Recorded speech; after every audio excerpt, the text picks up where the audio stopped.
Imagem é a representação visual de uma pessoa ou de um objeto. Platão considerava a imagem como uma projeção da mente. Aristóteles, pelo contrário, considerava a imagem como sendo uma aquisição feita pelos sentidos. Afinal, o que é uma imagem? Uma imagem não vale 1000 palavras, mas vale 1000 perguntas, escreveu Alan Sekula. As imagens ligam-nos ao mundo e ao que neste muda. Nos dias de hoje, a imagem vale tudo e tudo é imagem. Uma imagem pode não valer 1000 palavras, mas vale 1000 perguntas. Contemplamos o reflexo da nossa alma num ecrã de um iPhone, de um Android, de um tablet e definhamos como Narciso admirando a sua imagem. E eu, e mais eu, perdemos de nós e dos outros num desfile interminável de imagens na rede global do mundo audiovisual e digital, conhecidos e desconhecidos, amigos e inimigos. As imagens perdem significado perante a ausência de discurso. A identidade da sociedade atual reflete-se na arte do gosto ou não gosto. Uma imagem pode não valer 1000 palavras, mas vale certamente 1000 perguntas. A conversa pretende ser um diálogo à volta das imagens e da experiência que os meus convidados, provenientes de diferentes áreas, tiveram e têm com elas. Vamos discorrer sobre as imagens que nos formam e fazem parte de nós, as imagens que nos envolvem e não abandonam. Bem-vindo, Rui. O nosso estimado convidado hoje é Rui Ochoa, repórter fotográfico, premiado, primeiro editor fotográfico neste país no jornal.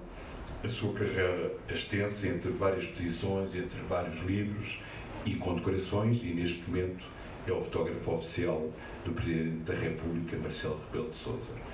Quando eu te convidei e te perguntei o que era uma imagem, Rui, tu disseste uma imagem é a luz brilhante que nos entra no cérebro através da objetiva. Porquê, Rui? Então, boa tarde a todos. Muito obrigado pelo convite, antes de mais, à Sociedade Nacional de Belas Artes, ao bem do Rui Penedo e, evidentemente, ao João, meu querido amigo de há muitos anos. Bom, e também a presença de todos, que eu agradeço. Bom, estavas, antes de mais, referiste aí, disseste uma palavra que é uma palavra fatal hoje em dia, que é uma imagem vale tudo. Na verdade, estamos no tempo do vale tudo, porque a imagem que nós tínhamos das coisas, da informação, da memória que constitui a imagem, foi subvertida e foi transformada numa coisa chamada a imagem de nós próprios, a imagem de mim, a imagem daquilo que eu quero ser e não sou. É uma coisa que foi, digamos, apropriada por pessoas que não pretendem mais do que extrapolar a sua imagem para aquilo que pretendem e aquilo que lhes dá lucro. Para além disso, Cartier-Bresson dizia, a propósito da minha frase, dizia uma coisa que era o seguinte, que o meu dedo, o meu indicador direito, é uma extensão do meu cérebro. Por isso é que eu falei no cérebro e nas imagens. Porque as imagens são, antes de tudo, as imagens fotográficas, claro, e não só, fotográficas porque são captadas e passam para além do irreal, passam a ser reais, e portanto passam a ser mensagens, digamos, perenes. O que acontece é que, quando ele diz isso, tem uma certa razão, porque quando o fotógrafo dispara a partir do seu indicador direito, a máquina fotográfica carrega num botão, é um gesto mecânico, mas não é tão como isso.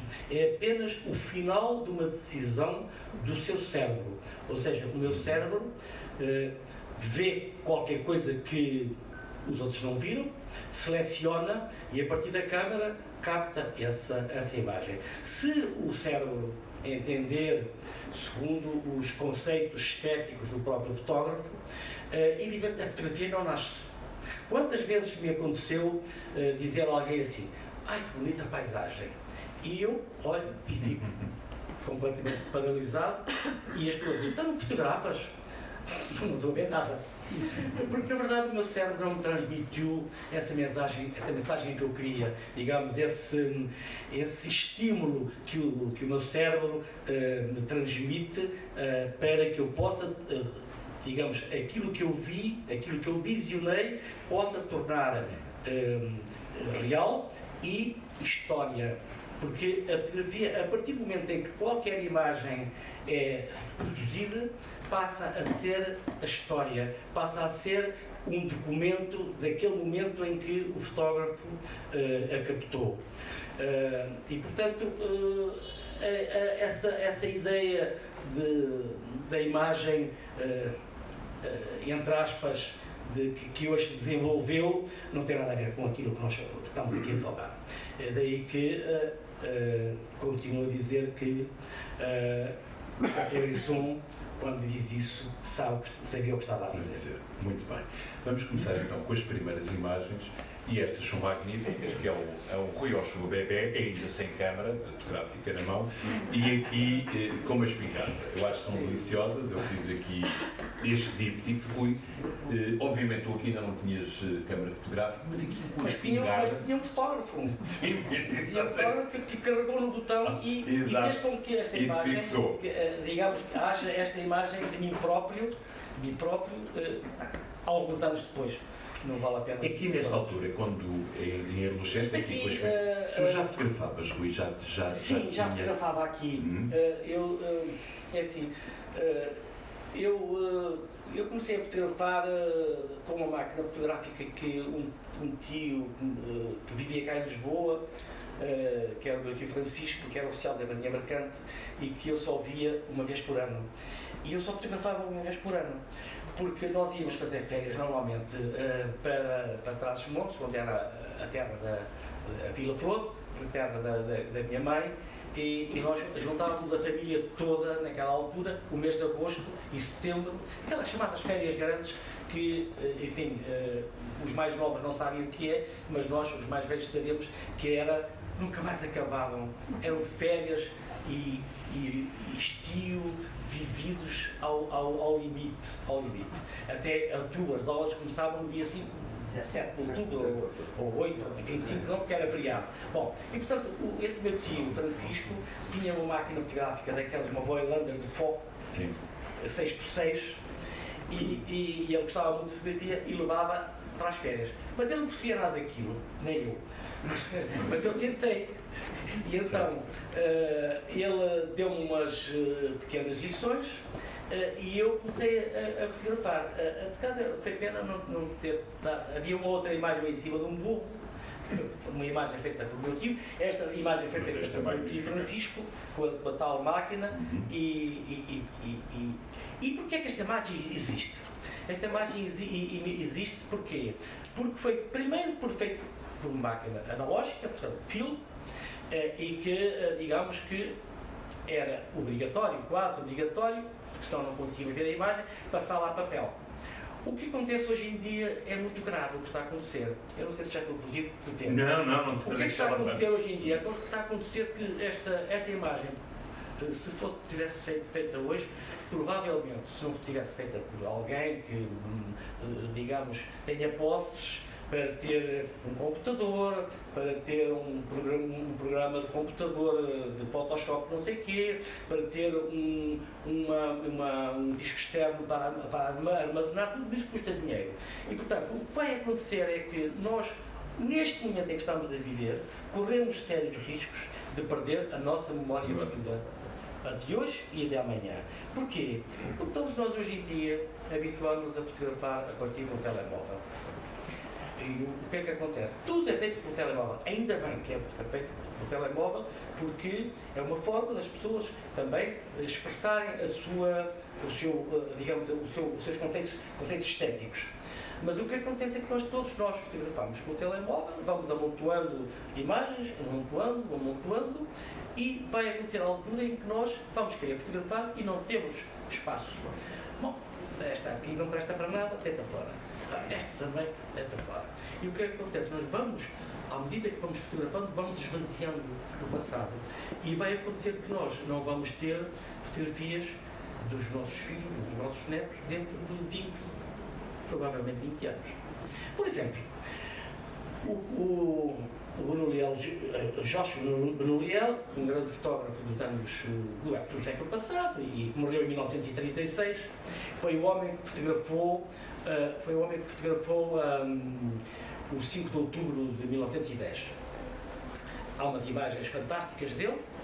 Consta até que a Revolução até foi atrasada porque o Benoliel, não sei se isto é verdade, o Benoliel não estava em Lisboa, era um fotógrafo muito conceituado e não estava em Lisboa e não era fácil fotografar, que eram uns caixotes enormes que pesavam imensos quilos, com uns negativos em chapa de vidro, que cada um pesava também meio quilo ou coisa assim. Bom, e então os Joshua não estavam em Lisboa e eles esperaram algum tempo para que o Benoliel chegasse e para fizesse aquelas fotografias aqui em cima do Marquês, com os militares e não sei o quê, e a própria fotografia do hasteado da bandeira, na Câmara Municipal. Bom, e portanto, se não fosse isso, não havia imagens.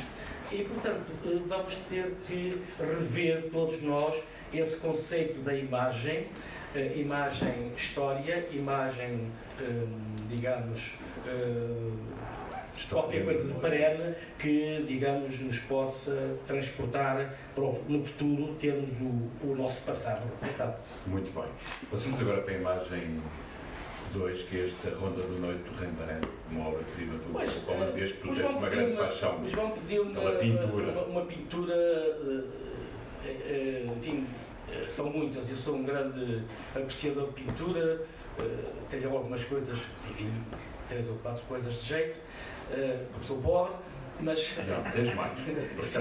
Mas esta pintura, que é chamada a Ronda da Noite, assim, não é? Muito bem. A Ronda da Noite. E eu gosto, porque é muito fotográfico isto, a captação da luz, parece que é feito com uma câmara fotográfica e daí que, aliás, enfim, a fotografia é uma extensão da pintura, não é? Tudo começou na pintura e passou depois para a fotografia. Bom, até há histórias muito engraçadas que não vale a pena estar aqui a contar sobre o nascimento da fotografia e, digamos, e os lobbies, dos lobbies da pintura que tentaram, digamos, retardar a criação ou a invenção da fotografia, mas isso é outra questão. Mas achas que é importante ainda hoje um jovem aprendiz fotógrafo continuar a ver pintura?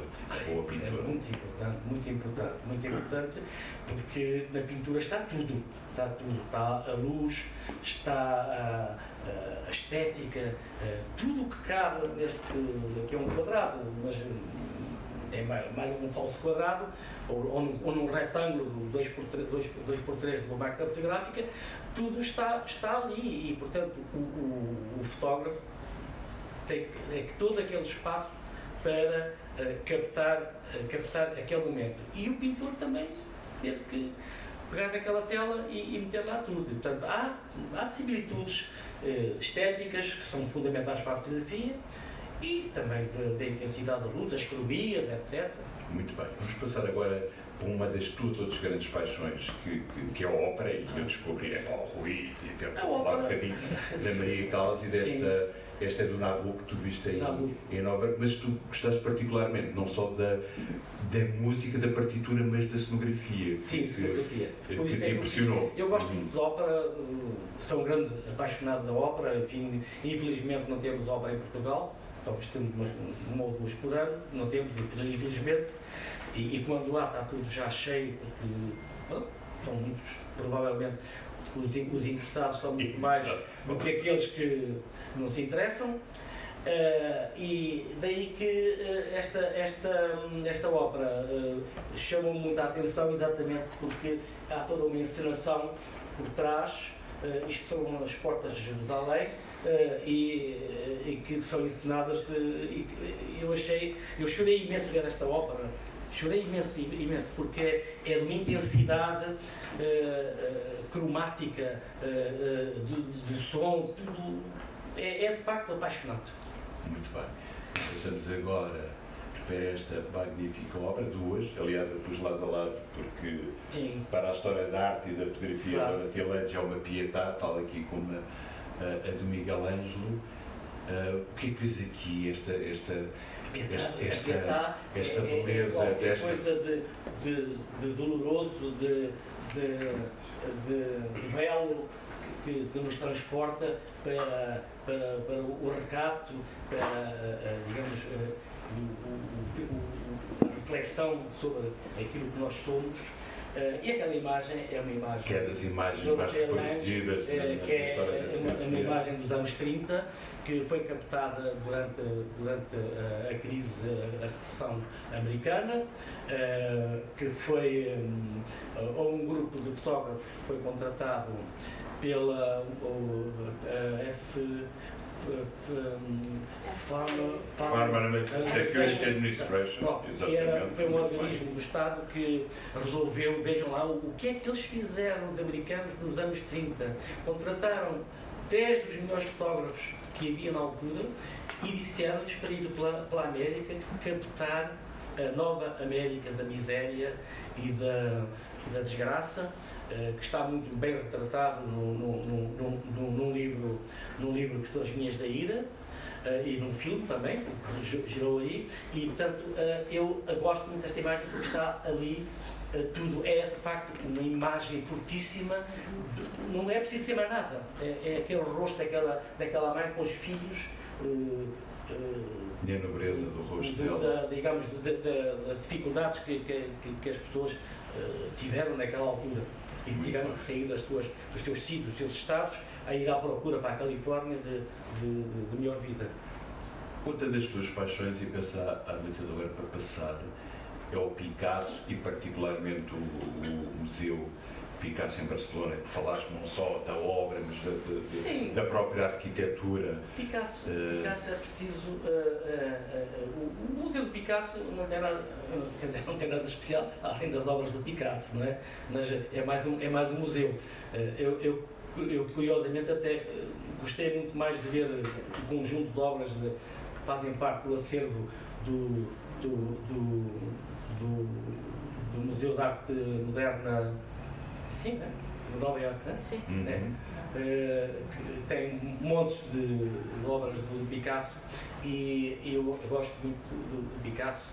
As pessoas normalmente acham que aqui são os riscos, mas para perceber o que é o Picasso tem que se ver uma famosa pintura dele no Prado, em Madrid, que é o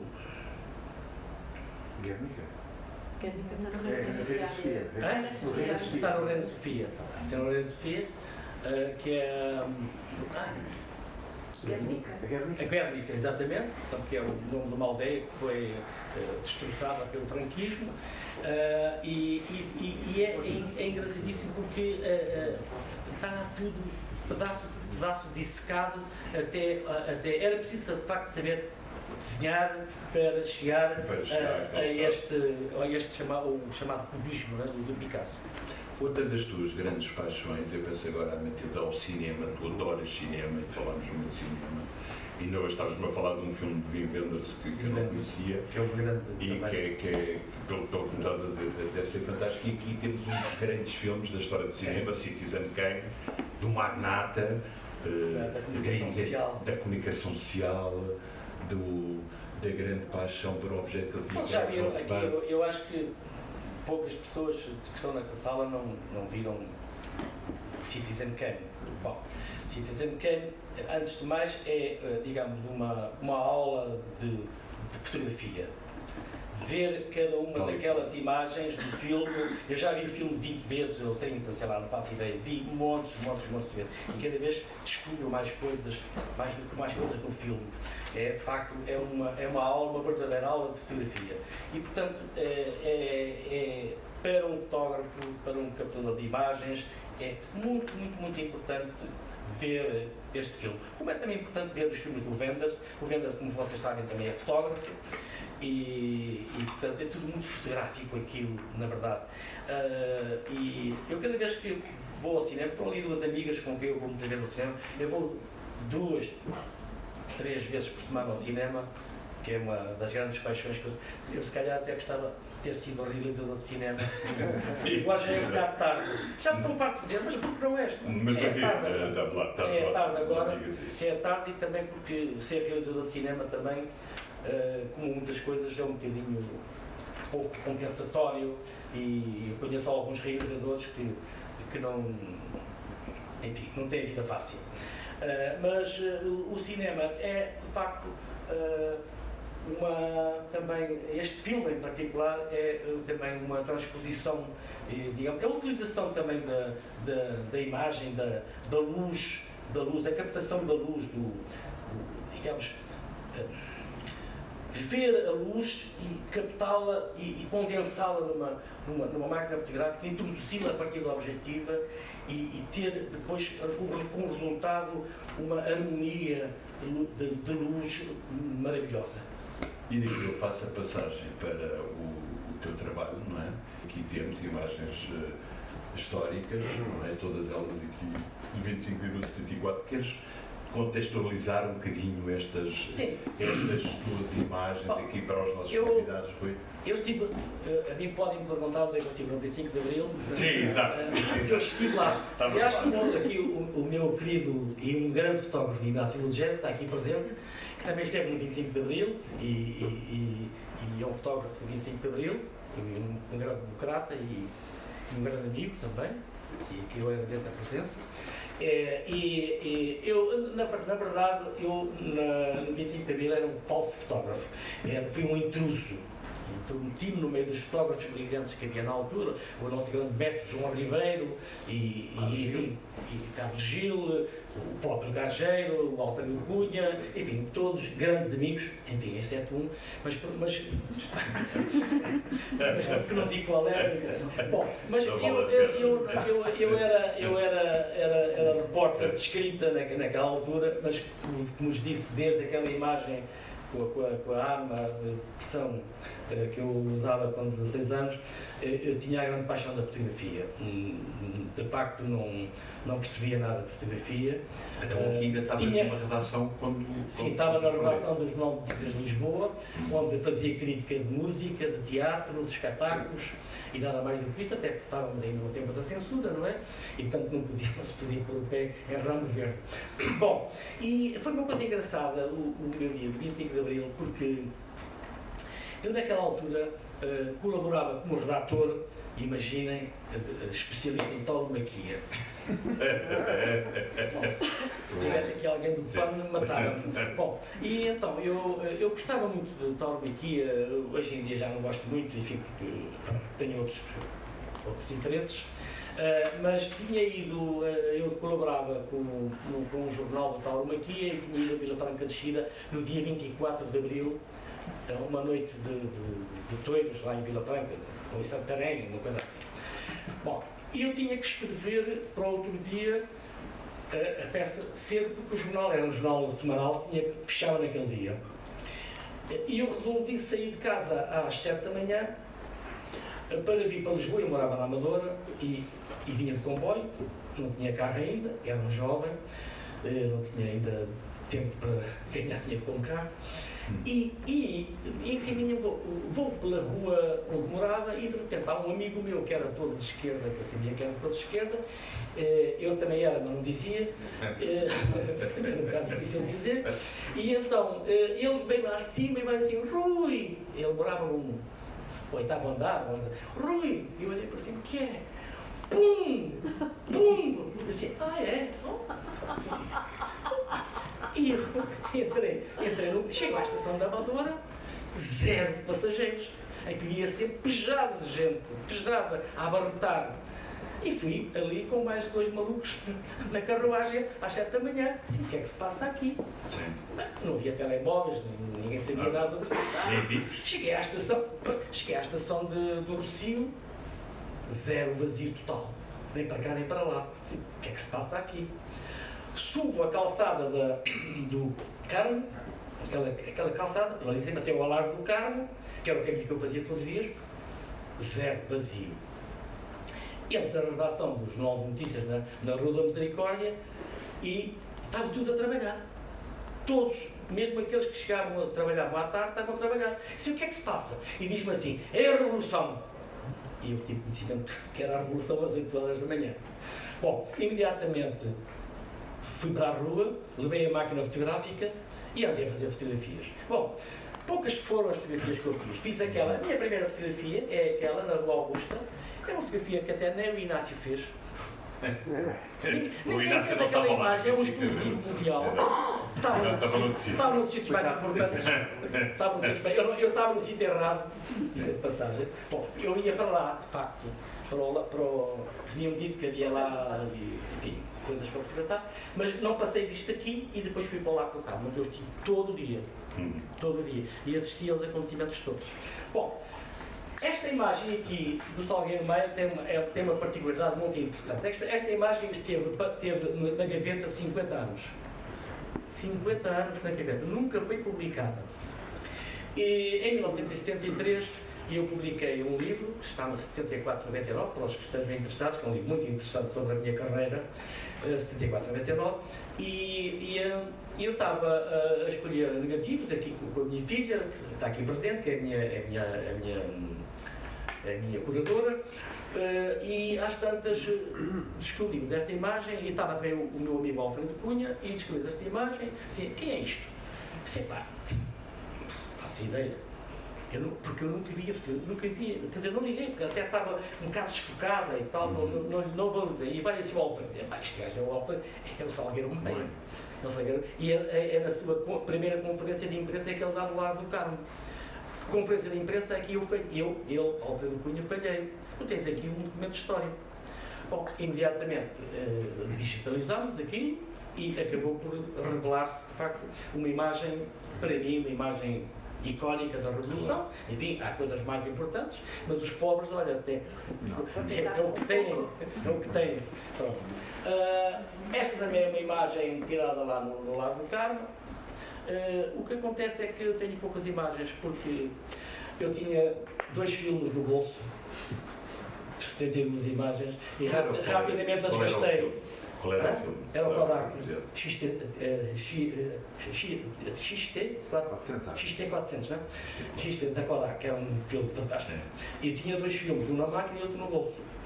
Bom, cheguei às 2 da tarde, já tinha gasto tudo e pedi aos meus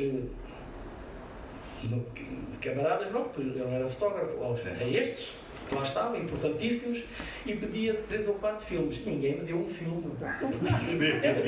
Era precioso. Mas quem ia dar agora um filme a um miúdo que tinha a mania que era fotógrafo? Não dá. E pronto, olha, e terminei a atuação às 3 da tarde e fiquei a ver. E pronto. E temos aqui outras também fantásticas agora nesta experiência. Aqui já, enfim, eu já estou no terreno. Já estás a fotografar? Já estou no terreno. Estão 25 de novembro, uma manifestação de agricultores, um comício de agricultores em Rio Maior. Isto é 11 de março, isto é a reforma agrária, que foi talvez a minha grande e primeira reportagem que eu fiz. Provavelmente sou o fotógrafo, aí posso dizer, tive a dizer Valdemiro, agora já posso dizer bem um bocadinho, provavelmente o único fotógrafo que tem o melhor espólio, a melhor documentação sobre a reforma agrária, porque eu andei semanas no Alentejo, com prejuízo para a família, a fotografar as ocupações e as ocupações. E eu posso acrescentar que tens uma grande generosidade, porque isto está num restaurante alentejano em Camturico, que eu também lá costumo ir. É verdade. É um e tu destas fotografias. É um restaurante que há ali de uns amigos meus alentejanos. Não temos no bloco noticiário, mas e eles compraram o meu livro. E chegou lá o dono e disse assim: ó, senhor Rui, assine-me aqui um autógrafo e tal, não sei o quê. E depois ele abriu a página nesta fotografia e disse: a fotografia é tão gira. E eu assim, sei lá, aquela coisa que você tem ali na parede, pode sair dali? Pode. Então está bem. E eu, para outro dia, apresentei-me lá com uma fotografia enorme, assim, quase deste tamanho, e está lá na parede. Devidamente assinada. Pronto, eles já quiseram vender aquilo. Não sejas assim. Vamos a passar aqui, não é? Só para mostrar Esta é uma fotografia histórica que eu percebi logo que é o Sá Carneiro, falas agora Sá Carneiro, que era um primeiro-ministro isto é 1979, a votar, é um homem só, é o ato sozinho do voto, que é um ato de solitário, não é? A decisão. E depois também esta parte do documento todo E depois estava a tenho falar aqui de no hotel, vocês vejam, isto, eu tenho sempre as minhas fotografias pecam, às vezes pecam, que eu próprio me queixo, porque eu sou muito cinematográfico, o cinema tem muita influência em mim. E, portanto, eu fotografo muito em cinemascope. Ou seja, gosto de fotografar a mise-en-scène, todo o cenário, gosto muito, e com os personagens. E raramente eu sou o Salgueiro Maia, que de facto foi por engano, fotografei no close-up, porque não sabia quem era. Eu tive a fotografar o Salgueiro, não fazia a mínima ideia quem era o senhor. Pronto, depois mais tarde é que soube que era o Salgueiro Maia. Bom, mas gosto muito, porque é importante a fotografia, digamos, documental, como é o fotojornalismo, precisa de ter o local longo, precisa que nós tenhamos, para além das personagens, tenhamos outra informação das formas como as pessoas se vestem, como os candeeiros, a decoração, tudo, digamos,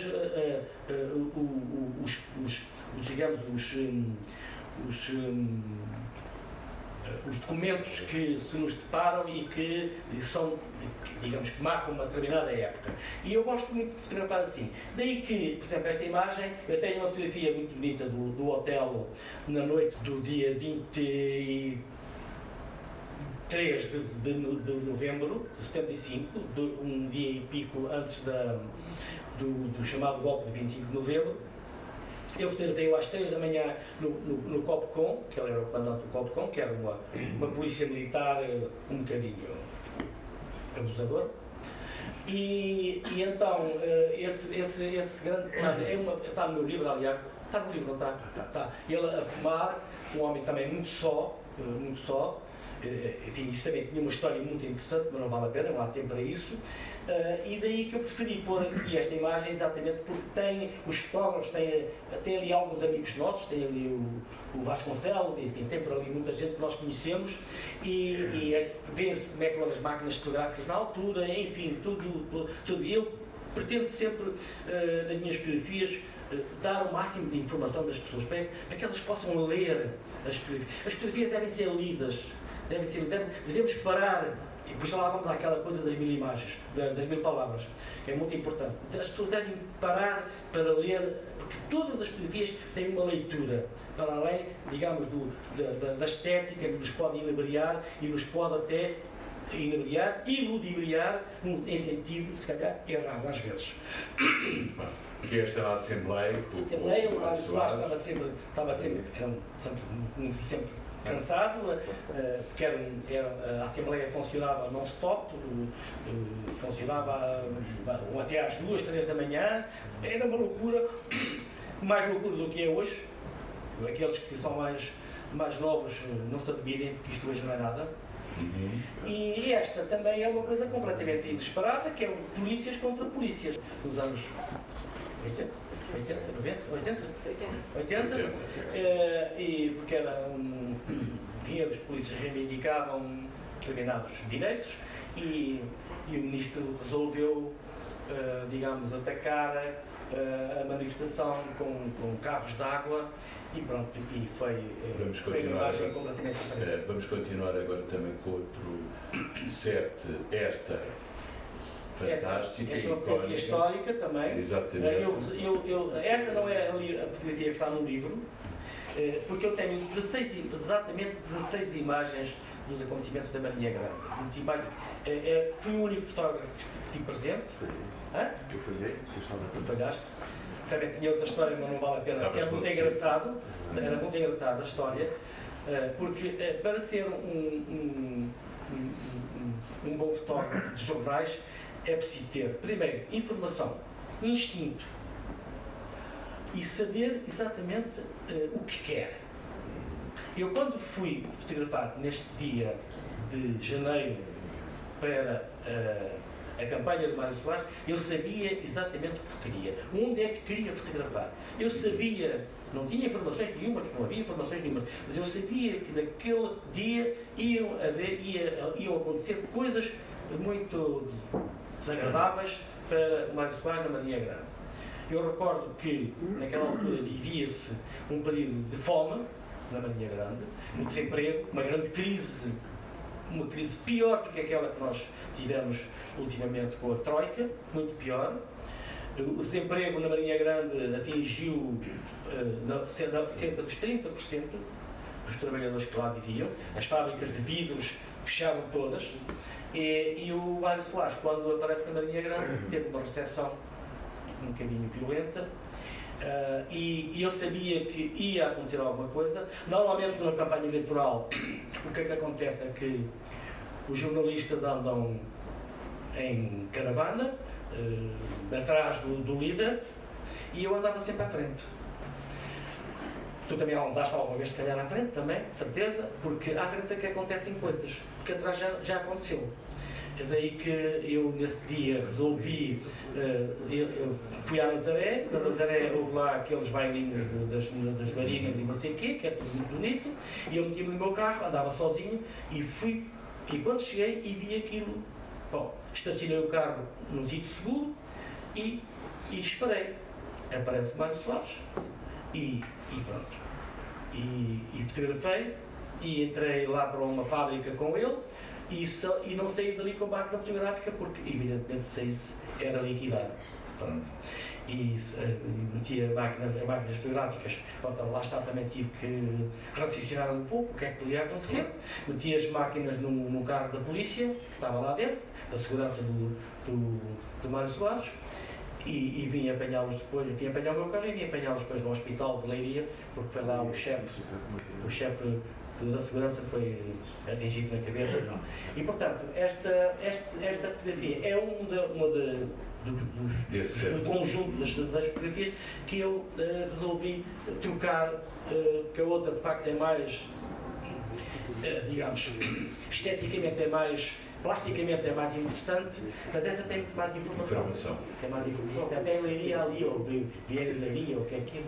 Tem ali qualquer coisa ali escrito, não estou conseguindo ver. Bom, tem mais informação dentro daquela perspectiva do cinema e da necessidade de dar informação aos leitores. Eu tenho essa preocupação. E este retrato do O Arafat esteve cá numa altura muito complicada também e houve um comício aqui no Parque Eduardo VII, no Pavilhão dos Esportes, e pronto, também decidi pô-la aqui para porque, enfim, a questão da Palestina está muito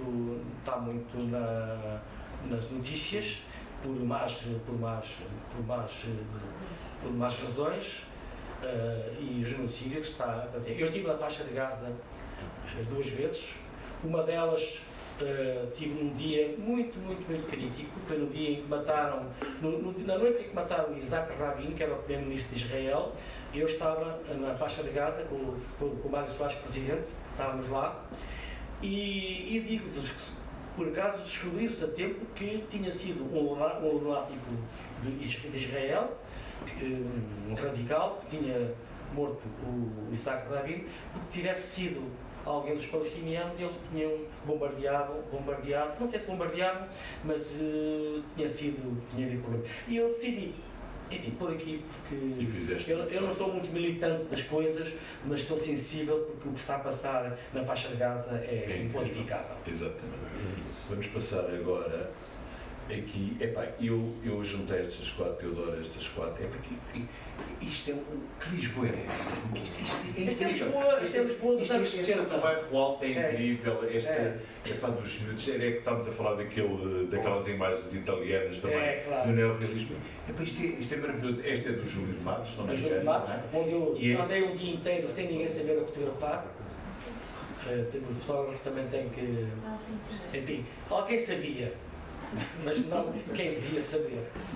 E andei lá um dia inteiro a fotografar, que foi uma das primeiras reportagens que eu fiz para o Expresso, também nos anos início de 82, 83, para aí. E como era Lisboa nesta altura? Como era Lisboa nesta altura? Lisboa Estes era estas uma cidade em ruínas. Era em ruínas.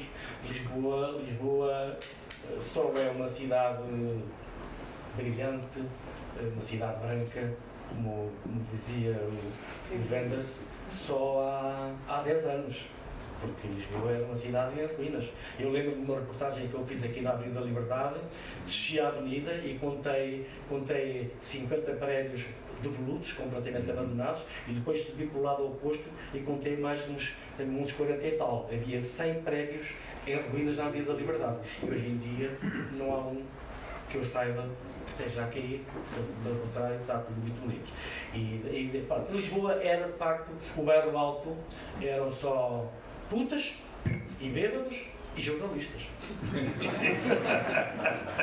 Não era Francisco? Está aí o grande jornalista também, Francisco Belar também. O grande Francisco É Belar. verdade, pelo meu comigo no Expresso. É um puzzle.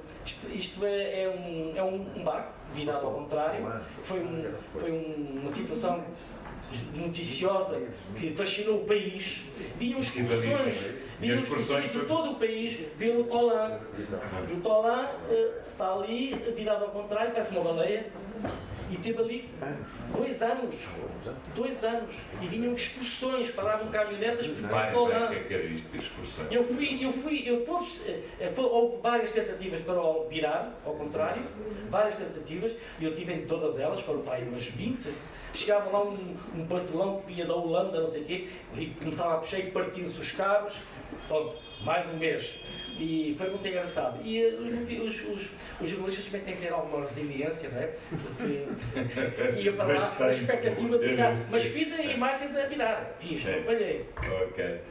Passamos agora a estas ruas, obviamente, quer dizer, todos nós... Um chiado destruído, completamente destruído, não é é? verdade.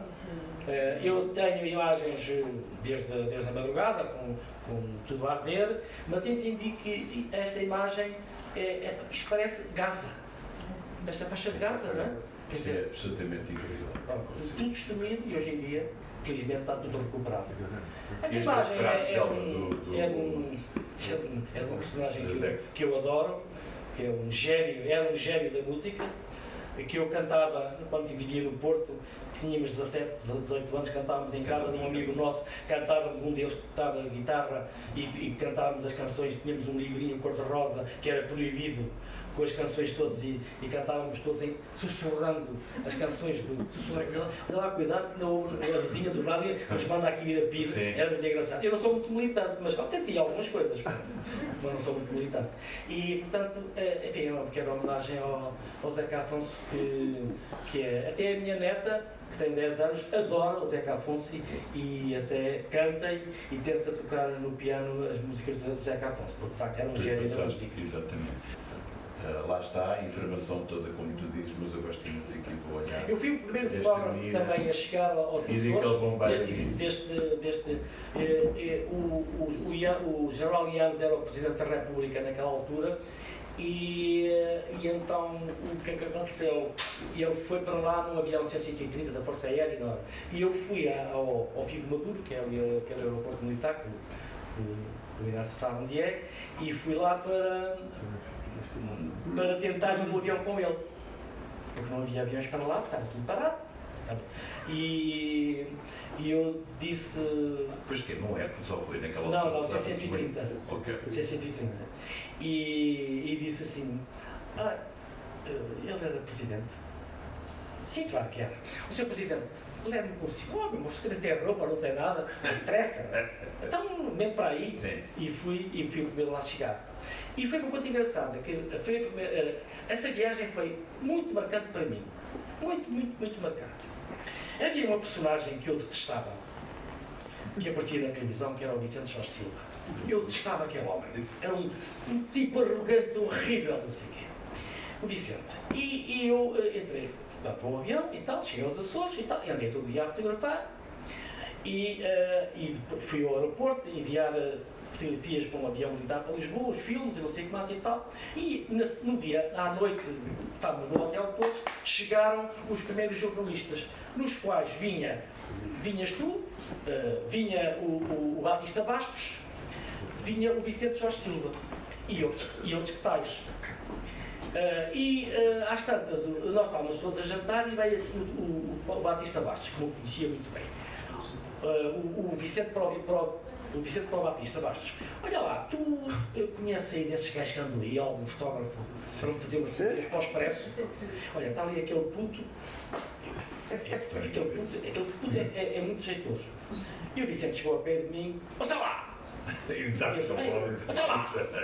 Você quer fazer umas fotografias para o Expresso? Sim. E eu quero. Pronto. Aí. Era uma pessoa encantadora que eu gostei muito de conhecer. Aliás, sentes primor, Chico, sentes primor para ti, para outros que tens, mas foi talvez o jornalista mais brilhante que eu conheci. Brilhante mesmo. Muito bem, Rui. Passamos agora aqui para a África e passou, obviamente, já passo aqui uma questão, já sei o que é que me vai responder. Pronto, isto é um trabalho que eu fiz sobre a SIDA em Moçambique, porque os trabalhadores moçambicanos vão todos trabalhar para as minas de ouro da África do Sul e estão lá meses e meses e meses e contíguas às minas há bordéis. E esses bordéis são utilizados pelos trabalhadores e, evidentemente, com riscos. Riscos tais que, quando depois vêm a casa, contaminam as respectivas mulheres e criaram surtos de SIDA muito graves em Moçambique. E ao ponto de haver muitas crianças órfãs que os pais acabaram por não aparecer mais, se calhar morrer também, e as mães também. Eu visitei numa cidade, que agora não me recordo o nome, um sítio, uma comunidade onde viviam mulheres com SIDA e cujos filhos estavam por ali. Fiz lá um trabalho próximo e achei que estes avisos eram muito dramáticos, que vinham por todo lado, eram muito comparados com a publicidade que faz às campanhas eleitorais. Isto é uma coisa de uma grande eficácia, não é? A campanha o Savimbi em Angola foi complicado, muito complicado, vários problemas. Aqui um golpe militar na Guiné, com o Anselmo Mané e o Nino Vieira, e estão os refugiados à guerra civil em Angola. É isto. Oh, Rui, é isso que eu digo. Os olhos de um fotógrafo devem ser janelas para o mundo. Sim, nós somos os enviados de Deus para trazer estas graças às pessoas, às cidades onde se vive tranquilamente. Se não fôssemos nós, não eu, mas os que andam mesmo nas guerras a sério, isto é tudo uma brincadeira. O Inácio também andou em Timor também, teve alguns problemas, teve em Angola também, teve alguns problemas, mas nada se comparar com os verdadeiros, não estamos aqui armados em repórteres de guerra, mas nós somos de facto, se nós não existíssemos, nós, a comunidade dos repórteres de todo o mundo e que se preocupam com o bem-estar e com as sociedades e com o desenvolvimento, enfim, com as guerras e com os conflitos todos, as pessoas não sabiam o que é que se passava. E, portanto, nós somos mensageiros de Deus para dizer ao mundo das atrocidades que se praticam em todo lado. E continua a praticar. Agora, principalmente com crianças. Muito bem. Passamos agora aqui para o Iraque. Isto em Bagdá era um refúgio, não é refúgio, era um shelter, um abrigo onde morreram 200 crianças que estavam lá e deitaram, aliás havia à volta as fotografias das crianças todas, aquilo era um mausoléu agora, e morreram 200 crianças lá, estavam lá guardadas. Os tipos lançaram, e morreram ali essas crianças todas, com as bombas dos americanos, claro, verdade. Portanto, fui lá visitar e ver uma situação, enfim, eu tinha imagens brutais disto, mas decidi que isto era, lá está, a minha perspectiva cinematográfica, sempre. Como dizia um amigo meu, enfim, Jaime Gama, que é uma pessoa que eu gosto muito, dizia: você é um fotógrafo muito educado, ou seja, não gosto de violentar as pessoas. Gosto de alertar, mas não gosto de violentar as pessoas. Que é o que se passa hoje em dia, as televisões passam imagens brutais, não há necessidade. Sim, era isso que eu notar aquela questão. E, portanto, a mensagem que nós, jornalistas, estamos a passar hoje em dia é uma mensagem de crueldade e que não é preciso ser tão explícito. E, evidentemente, que não ser tão explícito dá trabalho. Dá muito trabalho. Porque fotografar uma criança desventrada é facílimo, qualquer pessoa faz. Agora, fotografar sem que se perceba explicitamente, temos que saber que ela aconteceu aquilo, foi violentada e que morreu. Mas a facilidade com que hoje em dia se entram pelos sítios e com câmaras é uma coisa que me... Era isso que íamos falar há bocado e queria perguntar onde é que... Bom, isto era um hospital em Bagdá, também de crianças vítimas de cancro, também devido às bombas que lançaram, que têm, enfim, aqueles gases que provocaram, e era a imagem tutelada do Saddam Hussein, vocês reparem. O hospital tinha mais de 100 fotografias destas espalhadas por todo lado, que era a imagem tutelar do povo. Não era nada, não é? Estas também é no Iraque, também. Fala por si própria. Exato. Onde é que estão os limites? Onde é que nós conseguimos estabelecer os limites da fotografia, como tu estavas muito bem a falar do ato de fotografar, da ideologia? Os limites, tem que haver limites. É muito difícil avaliar os limites, mas os limites têm a ver com a nossa própria consciência. Se nós não estivermos conscientes daquilo que estamos a fazer e do trabalho e da finalidade digamos, para que estamos a fazer aquilo, evidentemente que nós não temos limites. Passamos a ser também parte daquilo que estamos a criticar. E, portanto, os limites são éticos também. São éticos. Se não houver ética, o jornalismo sem ética é uma grande chatice. Tem que haver ética. Porque senão o jornalista sem ética não transmite com isenção as mensagens que tem que transmitir. Muito bem. Passamos agora aqui ao set, esta de Oriente. Tem várias mais bonitas. Foi um périplo que eu fiz por 16 países, onde há... Perdão-me interromper. Sim, exatamente, como nós já fizemos aquele trabalho para a Gulbenkian, não é? Um livro que eu publiquei, fui consultor da Gulbenkian durante 10 anos para fazer recolhas de imagens de 16 países onde há património quinhentista em degradação, em destruição. E isto foi no Sri Lanka, isto é na ilha de Ormuz, no sul do Irão, aquilo é no Benin, que também é uma fortaleza, e isto é em Goa. Portanto, todos estes sítios, eu tenho sempre uma intenção também de, gosto muito de fotografar pessoas, e portanto ligo sempre as paisagens a pessoas, quanto possível. E portanto achei que esta imagem, isto é no interior de uma fortaleza construída pelos portugueses em 1507, 1506 e portanto, gostei. Acho que isto também revela um pouco digamos, daquilo que nos separamos, não é? Não é só com desgraças também, são coisas do teu lado muito bonitas também. E agora, passamos aqui ao set mais atual, não é? Pois, para terminar, não é? Portanto, é aquilo que eu faço hoje em dia. Com o Marcelo, e tu tens a sorte, quer dizer, se me permites, teres um presidente também bastante expressivo e bastante não é interventivo, aquelas coisas do puxar e do agarrar e do captar muito bem, não é? Fala-me um pouco agora aqui destas imagens, temos os beijinhos, temos os apertões, temos o sorriso, temos o apontar, temos o puxar. Isto não é novidade, não é novidade nenhuma. Todos nós que estamos aqui presentes sabem que aquele é os próprios puxões que ele faz às pessoas. Esta é na República Checa, fui lá, está lá um agrupamento de militares que fazem controle da fronteira ali com a Ucrânia.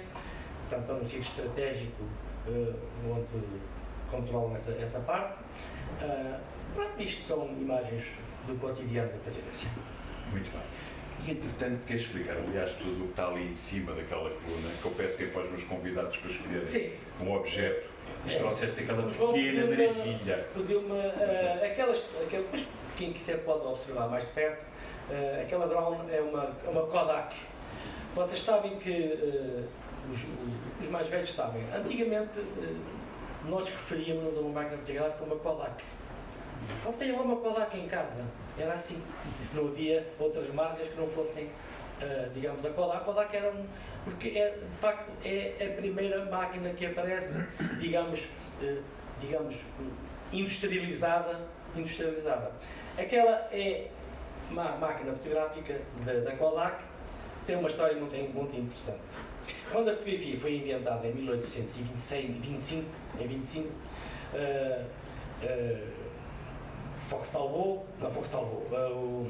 Daguerre,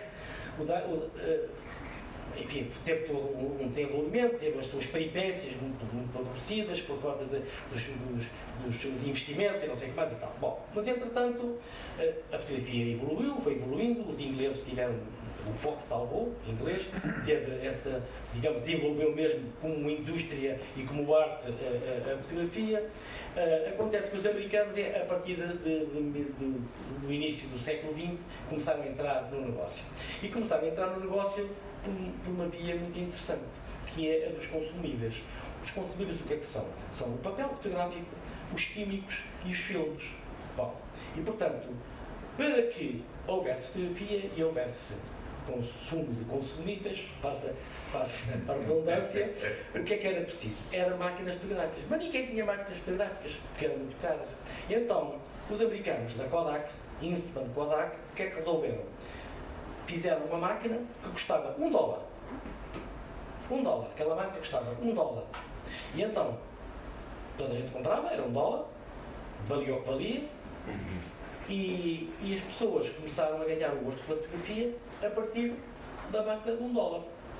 Toda a gente tinha máquina fotográfica. Começou aí o negócio da fotografia, porque começou por ser, enfim, uma invenção, de certo modo, para, digamos, proletarizar as artes, porque antes da fotografia a pintura era uma coisa só para os nobres, não é?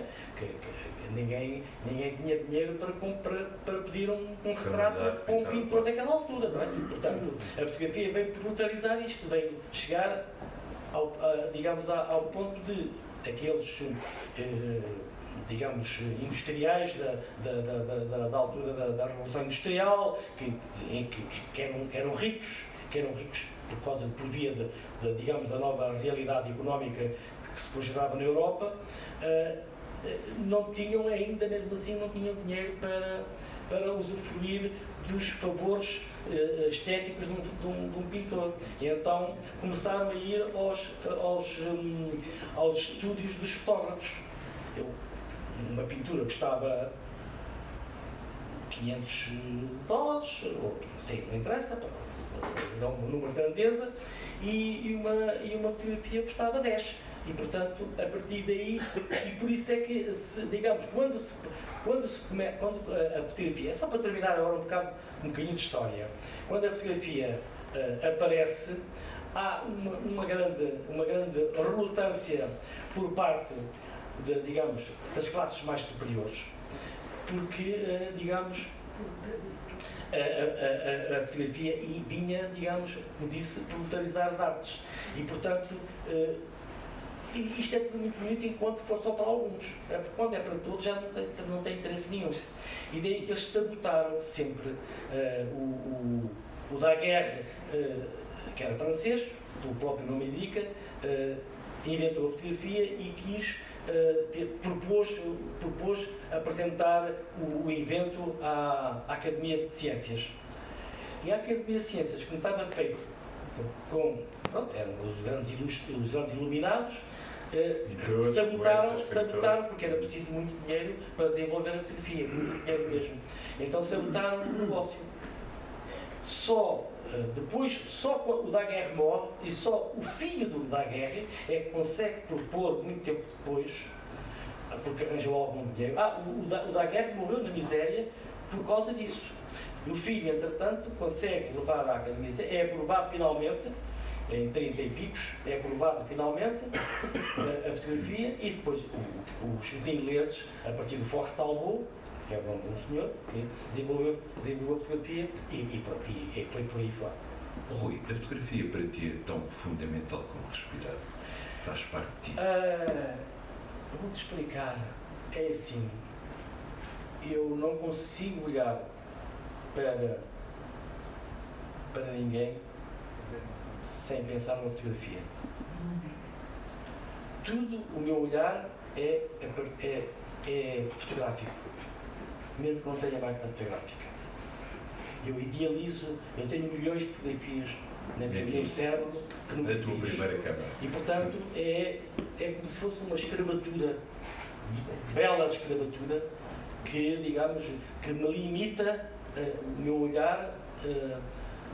Sei lá, já tive alguns problemas com mulheres, porque namoradas eu vi que tinha e já está com a minha filha. Dizem, estás a olhar para aquela mulher? Não. Mas é verdade. Mas é verdade. Sim, é verdade. Estás sempre a ver imagens. É verdade. Portanto, a primeira imagem ali, a nossa fotógrafa está ali, com aquela câmara à frente, é uma imagem, com aqueles dois senhores ali, é uma imagem fechada, é uma imagem fantástica. Portanto, fotografar para mim é como respirar, mas é um lugar bom dizer isso. Fotografar é a minha vida.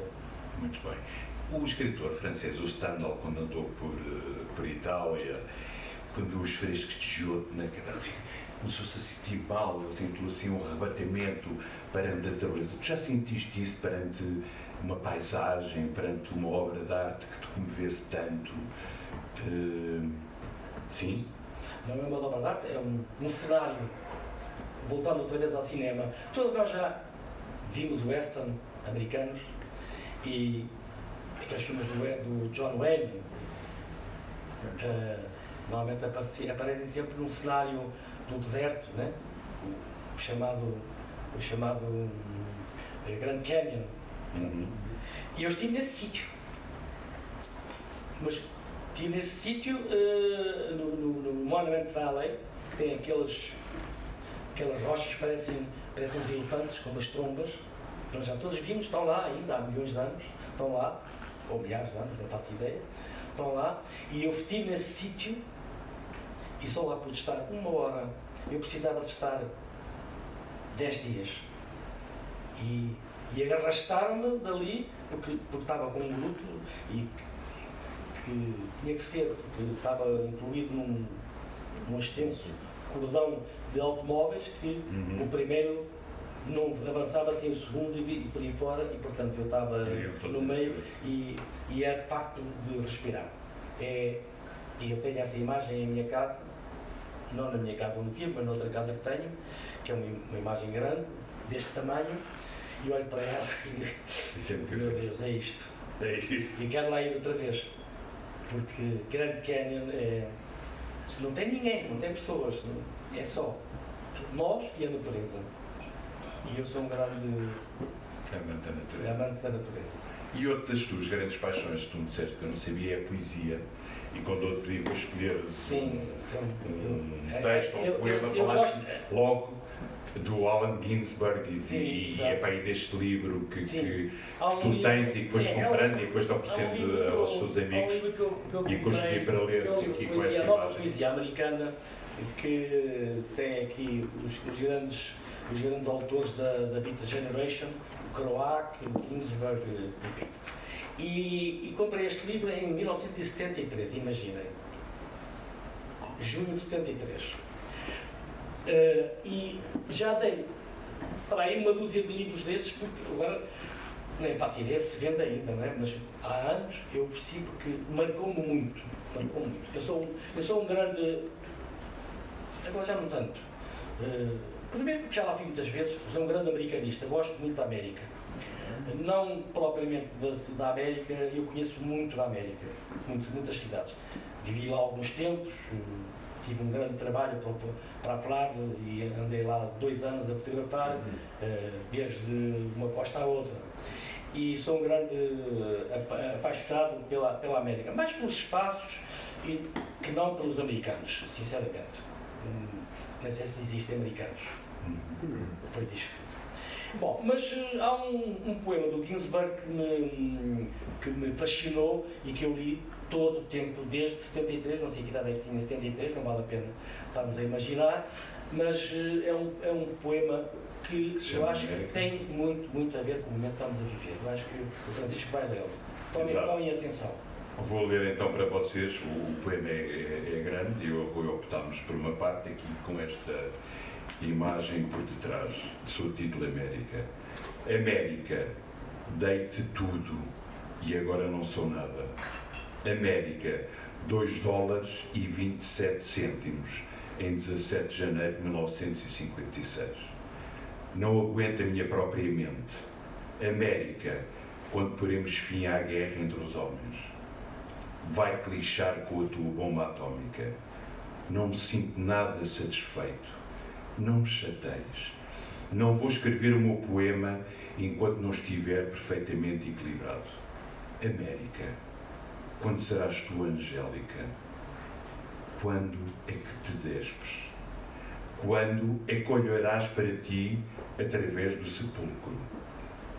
Quando é que serás digna do teu milhão de trotskistas? América, porque estão as tuas bibliotecas cheias de lágrimas. Rui,